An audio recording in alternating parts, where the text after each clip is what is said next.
لەبێ لە بەرنامەی هەفتانە لە کوردستان 24ەوە لەگەڵتانین بۆ بەرنامەی جارشمان کۆمەڵێک بڕگە و بابەتی جیاوازمان هەیە تا کۆتایی بەرنامەکە لەگەڵمان.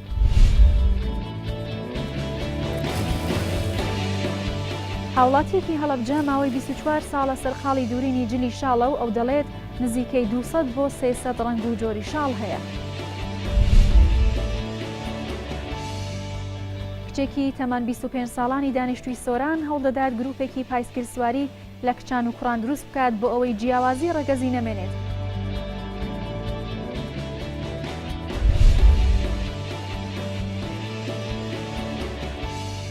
هاوڵاتیانی ناوچە شاخاویەکان لەگەڵ بارانبارینەکانی سەرەتای وەرزی سەرما ڕوو دەکەنە چیاکان بۆ کۆکردنەوەی بەرهەمێکی سروشتی کە ئەویش گێوژە.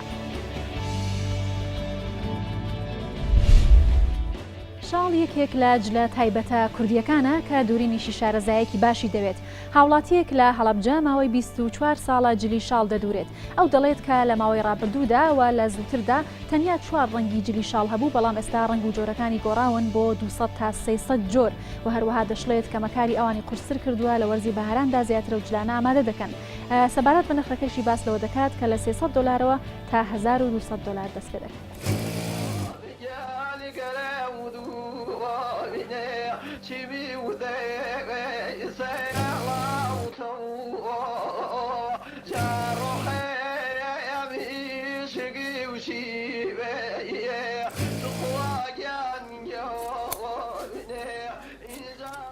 زیاتر لە 24 ساڵەمە ئیشمە پیشەی شاڵدورینە ناسناوگەشمە لە وەرگرتووە عادلی شاڵ. بێگومان ئەمیشە ئیشی سەرکەوتوم تایە، ئیشی خۆمە زۆر تیا سەرکەوتوم و بە شێوەیەکی باش بەهرەم پێیاوە، بە شێوەیەکی باش ئیشکارەکەم ڕاپەڕاندووە و ئیشی شاڵ ئیشێکە جیا بۆ تۆ لە بەرگ دوورەکانی کە با بڵێن دوورینی شاڵ فەرقی هەیە لە نوعی بەرگەکانی کە لە ستایلی لە دوورین لە ڕەنگی لە نرخی لە کوالیتی شاڵ مێژووی تایبەتی خۆی هەیە، تاریخێکی کۆنی هەیە. مێژووی شاڵ ئەگەرێتەوە مێژووی هەورامان جلی شاڵ جلێکی بە نرخە کەسانێکی تایبەت ئەم پۆشاکە پۆشن. منیش بێگومان بەهرەیەکی باشە و بە پیشێکی جوان نێزانم پیشێکی سەرکەوتووە زانم چەند ساڵە لەمە لەم ئیشا سەرکەوتوم و ئیشێکی خۆش ێزانم.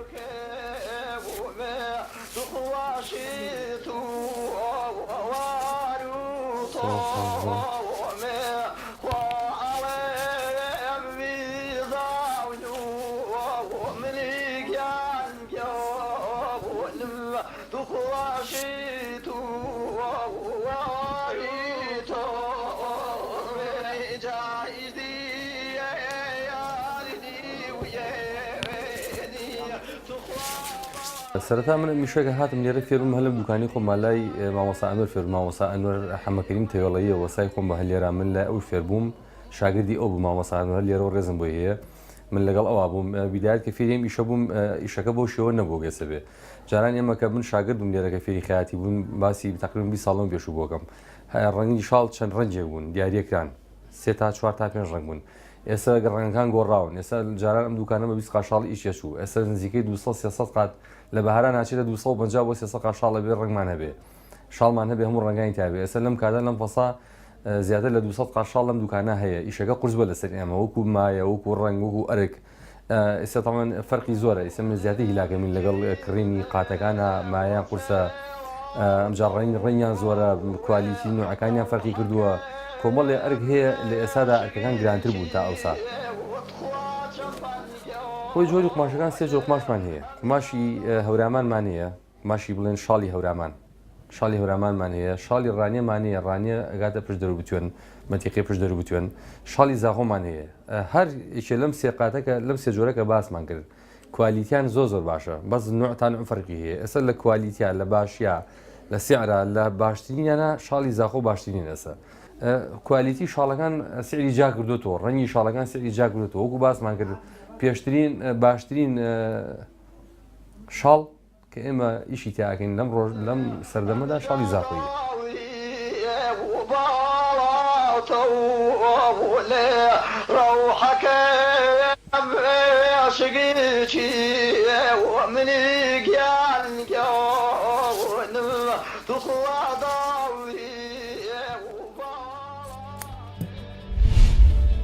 ساڵانە لەگەڵ هاتنی وەرزی سەرما و بارانبارین کە سروشتی جوانی کوردستان نیشتیمەنێکی تایبەتتر بەخۆیەوە دەبینێت، هاوڵاتیان ڕوودەکەنە ناوچە شاخاویەکان بۆ کۆکردنەوەی بەرهەمە خۆماڵی و سروشتیەکان. یەکێک لەو بەرهەمە سروشتیانەش گێوژە کە لە ناوچە شاخاویەکان دەست دەکەوێت. ئەوان دەڵێن بۆ دوو مەبەست دەچنە شاخەکان، یەکەم بۆەوەی کە لە بازاڕەکاندا ئەو بەرهەمانە بفرۆشن، دومیش بۆەوەی کە لەگەڵ خێزانەکانیان کاتێکی خۆش بەسەر بن.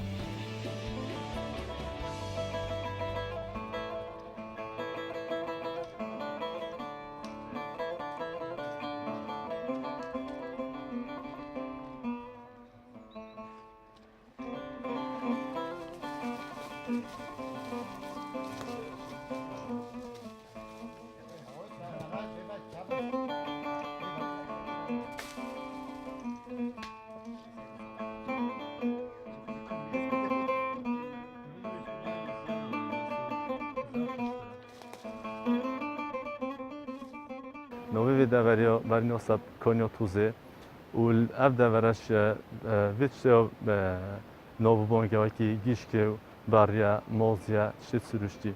U jure gishkeşlere tabii gishko suru hay u gishko zer.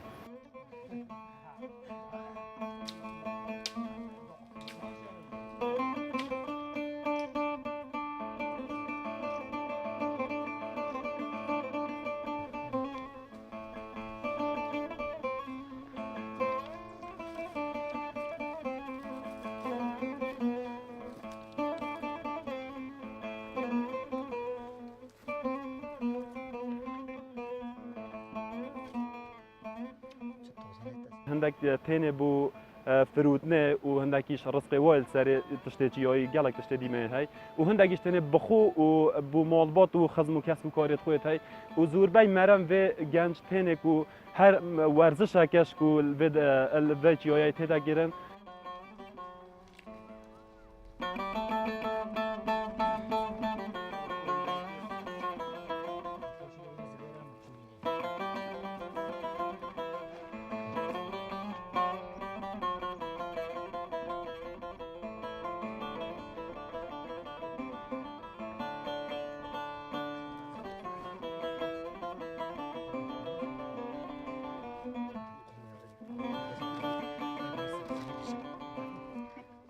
و گوش کیش جزانی نکو هندک سالای هی و هندک سالا نیه بس اف سالا خوشحالی و کو گوش که باشال دورم هی و گوش که زور آب تامه و باران شوالی دای تامای گلک یا خوش تر بی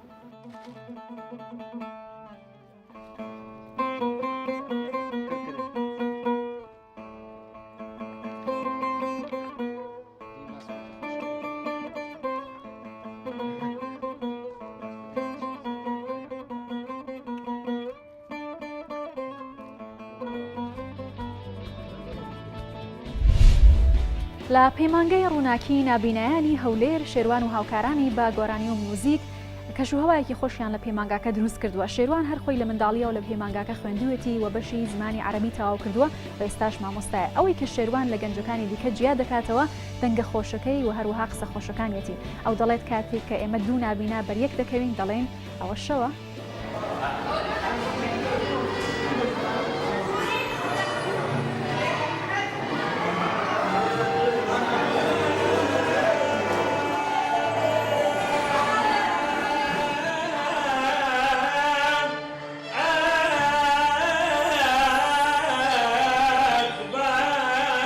گۆرانی ڕوحی ئینسان ڕۆشن دەکات، ناخی ئینسان خاوێن دەکات. من هەر کاتێک کە گۆرانی دەڵێم یعنی حەز دەکەم کە دڵم خۆش دەبێت، حەز دەکەم کەوا دڵم ڕووناک دەبێت.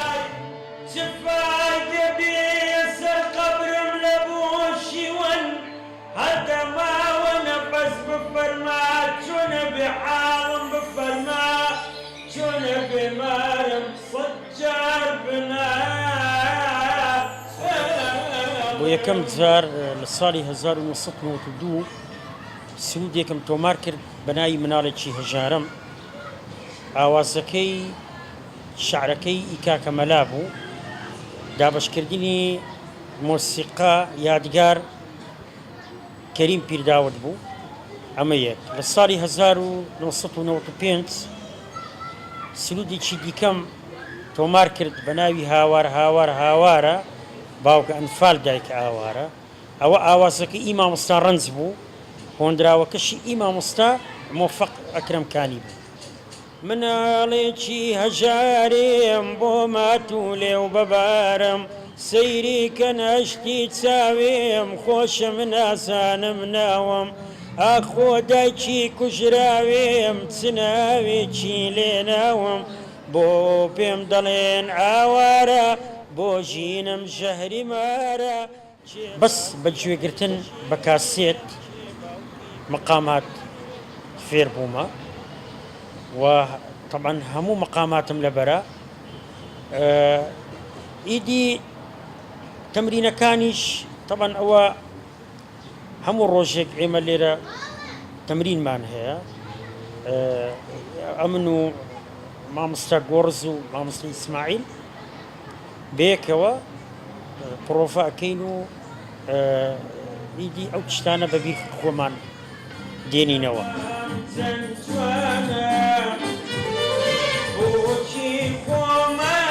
بەداخەوە هونەرمەندە گەنجەکانمان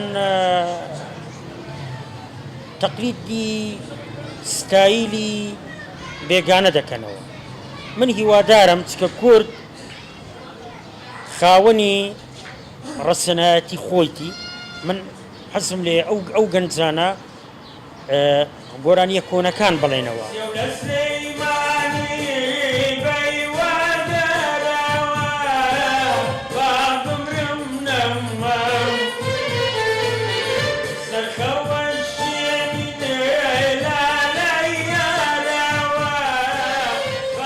دەبینێمە نابیناکان دەڕۆین طبعا خۆت دەزانی نابینا خۆیان بێکتری دادەدەن وانە زەیتر بێکتری ئەڵێن شەوە یعنی ئەو شتانەمانەیە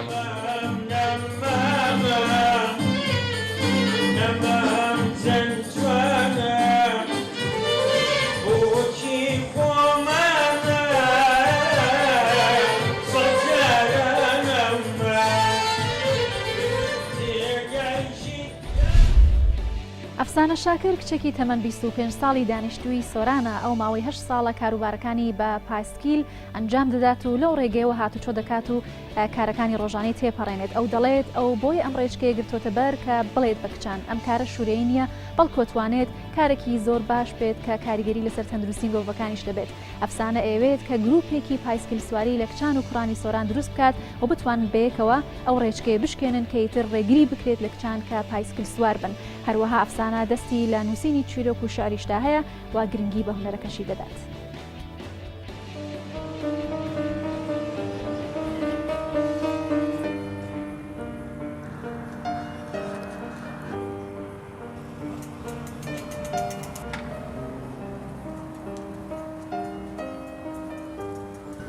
من ناوم ئەفسانە شاکر خەڵکی سۆرانم لە هەموو گرنگتر کچێکی کوردم وە شاناستر کچە پێشمەرگەمان ئێمە لە ساڵی 2007 لە وڵاتی ئێرانەوە هاتینە بۆ کوردستان من لە ئێران پاسکل سواریم دەکرد بەڵام بەداخەوە نەمتوانێت لە سۆران پاسکل سواری بکەم چونکە ژینگەکە لەبار نەبوو بۆ پاسکل سواری لە دوای 2010ەوە دەستم پێکرد لە فەرهەنگخانەی سۆران دەستمان پێکرد بە پاسکل سواری دەست پێکردنەکەشم ئاسان نەبوو چونکە نیگاهی خەڵک سیرکردنی خەڵک لە دراوسەکانەوە تاکو خەڵکەکانی سەرشەقام ئەسلەن باش نەبوو بەڵام من هەمیشە لەسەر ئەم ڕیچکەیە کارم کردووە تاکو بتوانم گۆرانکاریەک بکەم لە کۆمەڵکە بەردەوامش دەبم تاکو ئەو سۆران بگەیتە بەو ئاستەی کە پاسکل سواری بوو کچان ئاسایی بێت و پێویست بێت.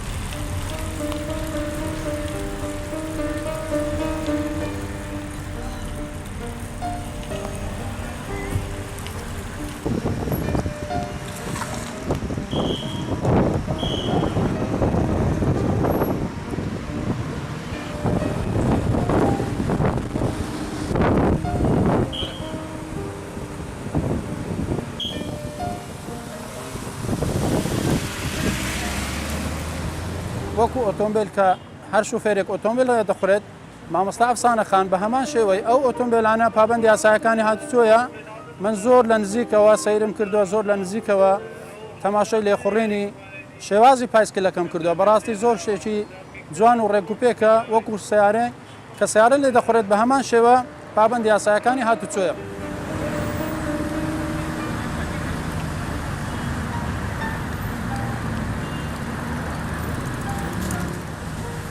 من تاکیدم ئێرە ئافرەتێک خۆی کردە قوربانی قسە و تانەکان تاکو ئەم ڕچکەیە بشکێنیتن و شوفێرکردن بوو ئافراد ئاسایی و پێویست بێت. منش ئامادەمە خۆم بکەم قوربانی تاکو پاسکل سواری بوو کچان ئاسایی بتۆ پێویست بتن.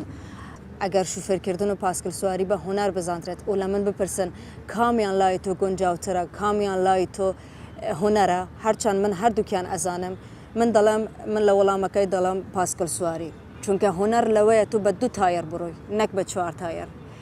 پاسکل ترسی زیاترە دەورانبەری خاڵیە ئۆتۆماتیک نییە سپلەتی نییە لە هەموو گرنگتر بە سوودمەندترە چونکە وەرزشە لۆ ئینسان و بوو پارێزراوی ژینگە باشە. من دڵنیام پاسکل سواری من کارێکی ناشیاو نییە کە ئایلێ من پێی بشکت یان ئایلێ من لەناو خزم و کەسب شەرمی لە خۆیان بکەن بالعکس گەلێک کاری ناشیامان هەیە کە دەبێت گەنجەکان لی دوور بن بەڵام بەداخەوە لی نزیک دەبنەوە. هیوادارم لە ئایندەیەکی نزیک ئینشاءالله بتوانم گروپێکی پاسکل سواری بوو کچ و کوڕەکانی سۆران دابنم بەبی جیاوازی کاتێک دەڵم کچ و کوڕ بۆ ئەوەی کە بوو کچەکان جورئەت پەیدا بێت و بوو کوڕەکان ڕۆشن بێت کە هیچ جیاوازیەک لە بینی کچ و کوڕ نییە.